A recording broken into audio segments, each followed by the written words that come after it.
Okay, so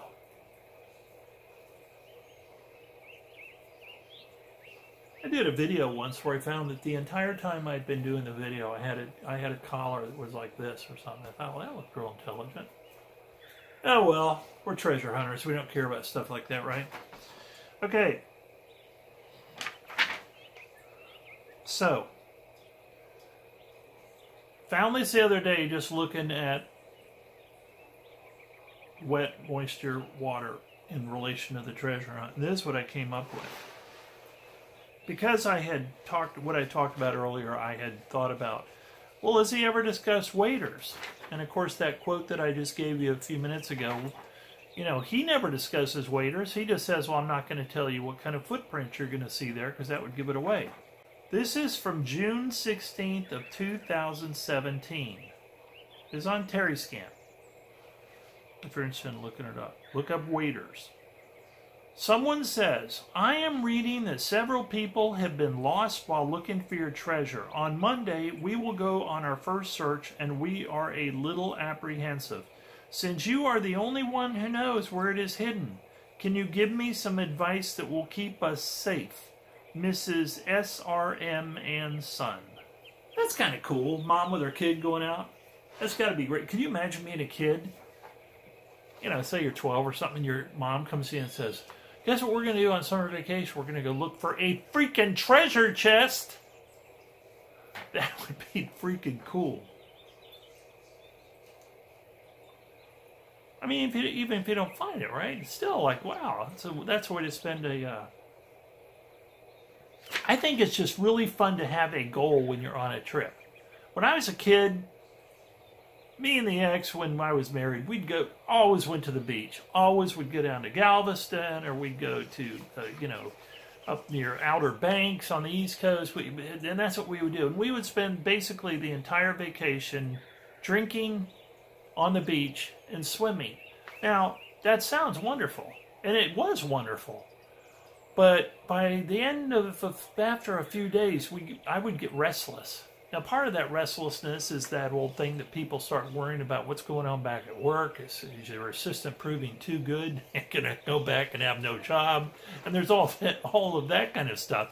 But then there's also just, it's boring. I mean, how many days, I can no longer sit. I can go to the beach for about 1 or 2 days and then I'm bored. And when you have a goal, when you have like a goal to follow, whether it's panning for gold, that's another thing that I think families would have an immense blast doing. I've done it. I probably should do it again. It can be real work, getting down in those rocks and rivers and near rivers and digging, and you learn, you can learn how to look for old creek beds and stuff that are literally dried up now, and then you learn where in those creek beds to go, and you dig down into the creek bed and you get the dirt out and you sip that, and it's not always in the water, you know what I mean? But it's fun. I found one gold nugget, and knowing what I know now, I was supposed to really stop and go crazy. It's very small. Maybe in the next video I have to go find it. It's very small. But I mean, if I had known what I had, that's when you're supposed to go, oh, stay here and really do it. But I was, I'd find stuff. I go, oh, it kind of looks like it. And then later, and then I just keep going on down and digging for more stuff. Stupid. If you find any gold, stay there and look for it. Anyway.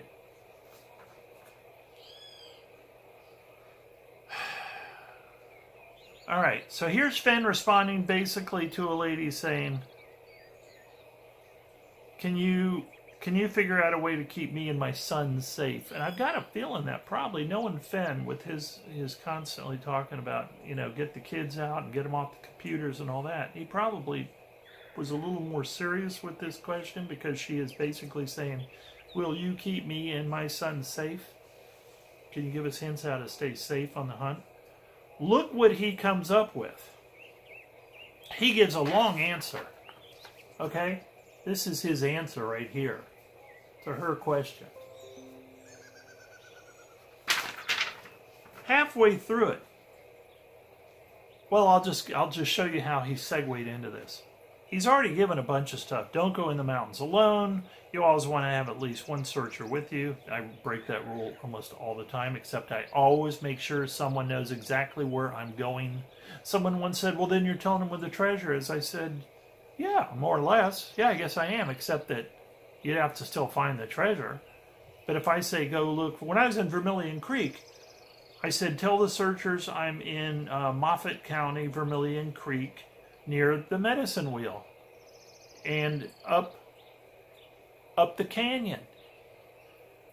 And I knew that would be enough for them to have a search team come up and find about where. They're not going to find the damn treasure chest. They're not even looking for the treasure chest. They're looking for me. I mean, people can get a little too paranoid about this stuff. But I always let someone know that I haven't checked in back in by, say, 10 p.m. their time. Then you better call somebody, because there's a problem. Because I always call in and say, okay, I'm back, I'm about to have dinner, or, you know, whatever. You don't want to be, especially the way temperatures can drop out there. You can be out enjoying and even get a little sweaty in the daytime, and in some of these regions, you know, find yourself with a broken leg in a canyon and it starts getting in the 30s. It ain't no fun, you know, at night, middle of the night. Okay, so anyway, he goes through, you don't go in the mountains alone. If you have any physical limitations, or your son, don't even attempt the search. Some people get altitude sickness. Food, water, proper clothing, matches, bug spray, GPS are requirements, he says. GPS. Cell phone service, not all is available, blah, blah, blah. Folks, you could have knocked me over with a feather when I read this. Wearing waders in fast-moving water is dangerous, especially if you don't have the chest type with a tight belt around your chest that will mostly keep the water out if you fall. The rocks in most moving water are slippery, and falling is easy. Your waders should have, I mean, he gets very specific about waders. Your waders should have felt soles, not rubber.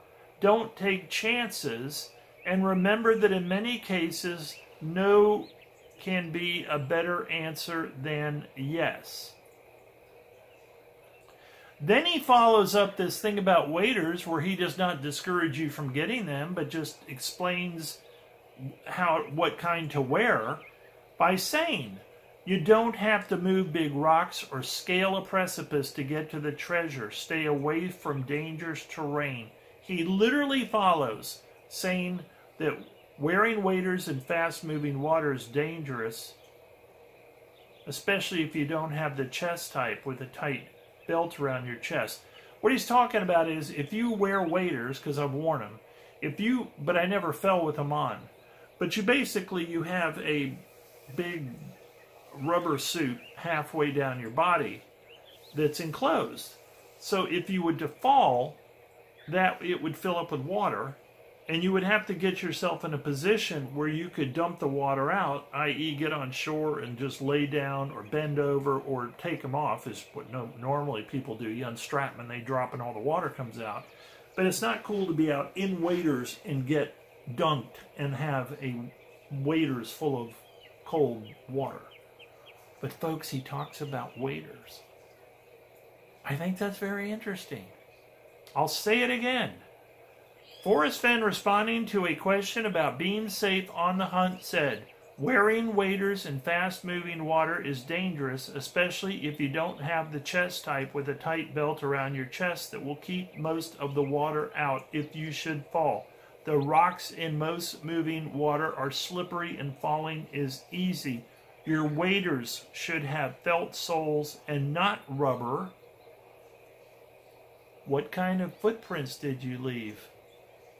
If I told you that, you'd figure out where the treasure is. Your waders should have felt soles and not rubber. Don't take chances. I think this treasure chest, and I'm at the end of my gig here, I think this treasure chest is near water. I think it's on an island.